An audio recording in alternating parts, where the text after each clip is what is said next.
23 சங்கீதம் 106:23 சொல்லப்படுகிறது. ஆகையால் அவர்களை நாசம் பண்ணுவேன் என்றார். அப்பொழுது அவரால் சரி.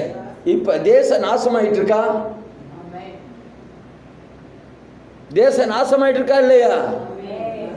என்னென்னமோ சொல்றாங்க. வினோதமான பாவங்கள், வினோதமான ஏமாற்றுகள், வினோதமான மாய்மாலங்கள், வினோதமாய் தந்திரமாய் ஜனங்களை ஏமாற்றுகிற காரியம், தந்திரமாய் கொலை செய்கிற காரியம், தந்திரமாய் சோத்திரம் போதை வஸ்துக்கள், கஞ்சா, அபின், கோகைன், பிரவுன் சுகரை தயாரித்து கடத்துகிற கும்பல் நாசமாயிட்டு இருக்கு. ஆனா நாசமாக்குவேன்னு கர்த்தர் சொன்னாரு.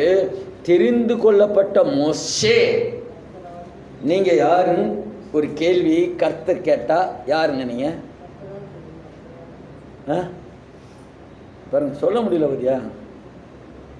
நீங்க இது மாதிரி ஆட்களுக்கு ஜெபிச்சிருந்தீங்கன்னா நான் தெரிந்து கொள்ளப்பட்டவன் சொல்லியிருக்கலாம். தெரிந்து கொள்ளப்பட்டவர்கள் என்ன செய்ய?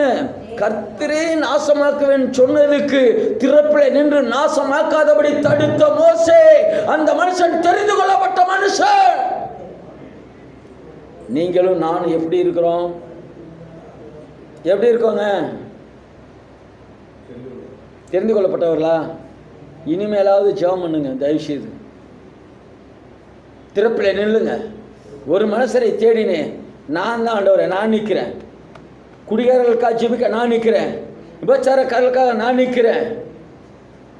அரசியல்வாதிகளுக்காக நான் நிற்கிறேன்.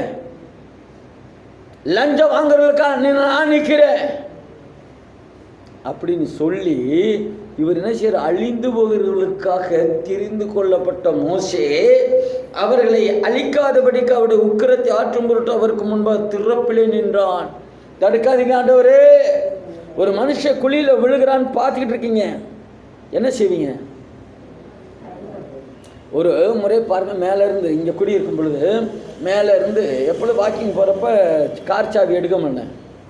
கார் சாவி எடுத்துகிட்டு கீழே வந்துட்டு முன்னாடி இந்த கண்ணாடியிலேருந்து கீழே பார்க்குற ஒரு கூட்டம் நிற்கிறாங்க. ஒரு கூட்டம் நிற்கிறாங்க. என்னடான்னு சரின்னு எடுத்துகிட்டு ஷூலாம் போட்டு கீழே போய் பார்க்குறேன்.